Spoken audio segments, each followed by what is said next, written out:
வணக்கம். இன்னைக்கு வீடியோவில் உலர்ந்த இனிப்பு நார்த்தங்காய் தான் செய்ய போகிறோம். வாங்க எப்படி செய்யலான்னு பார்ப்போம். நான் 2 நார்த்தங்காயை வேக வச்சுருக்கேன்.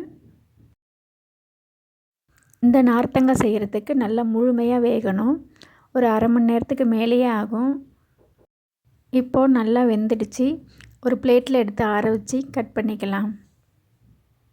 இந்த மாதிரி ரவுண்டாக கட் பண்ணிக்கலாம். இந்த மாதிரி ரவுண்டாக கட் பண்ணால் விதையெல்லாம் நீக்கிறதுக்கு ஈஸியாக இருக்கும். இந்த மாதிரி கட் பண்ணிவிட்டு விதையெல்லாம் நீக்கிட்டு எடுத்து வச்சுக்கலாம். இப்போது 2 காயும் கட் பண்ணி எடுத்தாச்சு. இதை வேறு ஒரு பாத்திரத்துக்கு மாற்றிக்கலாம். இந்த நார்த்தங்காய்க்கு தகுந்த அளவு ஜீனி சேர்த்துக்கலாம். நான் ஒரு அரை கப் அளவுக்கு சேர்த்துருக்கேன். ஜீனியை சேர்த்துட்டு நல்லா குலுக்கி விட்டுக்கலாம்.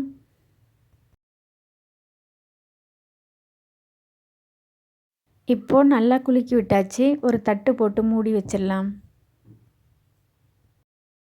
ஒரு நாள் ஃபுல்லாக இந்த ஜீனிலேயே ஊறட்டும். காலை மதியம் இரவுன்னு 3 வேளையும் நல்லா குலுக்கி வைக்கணும். ஜீனிலேயே நல்லா ஊறி நல்லா சாஃப்டாக இருக்குது. அதான் நல்லா வேக வைக்கணும். இப்போது தனியாக ஒரு பிளேட்டில் எடுத்து காய வைக்கலாம். ஒரு நாள் வெயிலில் நல்லா காய வச்சா போதும். இந்த சக்கரை தண்ணியும் வெயிலே வச்சிடலாம். இந்த அளவுக்கு காய்ஞ்சா போதும். நல்ல இனிப்பு சுவையுடன் நல்லா சாஃப்டாக இருக்கும். ஆனால் அந்த நார்த்தங்காய்க்கே உள்ள அந்த கசப்புத்தன்மை லேசாக இருக்கும். அதனால் நார்த்தங்காய்க்கு ஒரு தாளிப்பு கொடுத்துடலாம். இப்போது ஒரு எண்ணெய் சட்டியில் 4 ஸ்பூன் ஆயில் சேர்த்துக்கலாம்.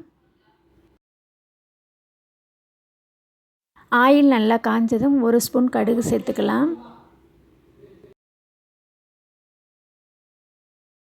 கடுகு நல்லா பொரிஞ்சதும் ஒரு 4-5 காஞ்ச மிளகா கட் பண்ணி வச்சுருக்கேன், அதையும் சேர்த்துக்கலாம். இப்போது கருவேப்பிலை கொஞ்சம் சேர்த்துக்கலாம். பெருங்காயப்பொடி கொஞ்சம் சேர்த்துக்குங்க. அந்த உலர்ந்த இனிப்பு நார்த்தங்காயை இந்த மாதிரி சின்னதாக கட் பண்ணி வச்சுருக்கேன், அதை இப்போது சேர்த்துக்கலாம். ஏற்கனவே நல்லா வெந்த நார்த்தங்காய்ங்கிறதுனால திரும்ப வேக வைக்க தேவையில்லை. கொஞ்சமாக உப்பு சேர்த்துட்டு இதுக்கு ஒரு பொடி ரெடி பண்ணிடலாம். ஒரு எண்ணெய் சட்டியில் ஒரு 20 காஞ்ச மிளகாய்க்கு நல்லா வறுத்துக்கலாம். சூடு வந்தால் போதும். காஞ்ச மிளகாயை ஒரு பிளேட்டுக்கு மாற்றிட்டு 1 ஸ்பூன் வெந்தயம் சேர்த்துக்கலாம். வெந்தயம் கொஞ்சம் செவந்ததும் 1 ஸ்பூன் கடுகு சேர்த்துக்கலாம்.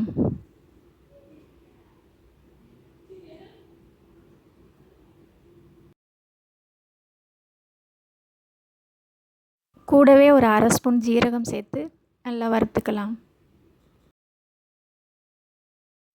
நல்லா செவக்க வறுத்துட்டு ஆற வச்சிடலாம். ஏற்கனவே வறுத்து வச்ச அந்த காஞ்ச மிளகாயோடு சேர்த்து பொடி செஞ்சுக்கலாம். அந்த பொடி இந்த மாதிரி கரகரப்பாக இருக்கணும். இப்போது அதில் சேர்த்து ஒன்றா மிக்ஸ் பண்ணிக்கலாம். அடுப்பு சிம்லேயே வச்சுக்கலாம். இப்போது நல்லா கலந்தாச்சு. இப்போ தேவையான அளவு கொஞ்சம் நல்லெண்ணெய் சேர்த்துக்கலாம்.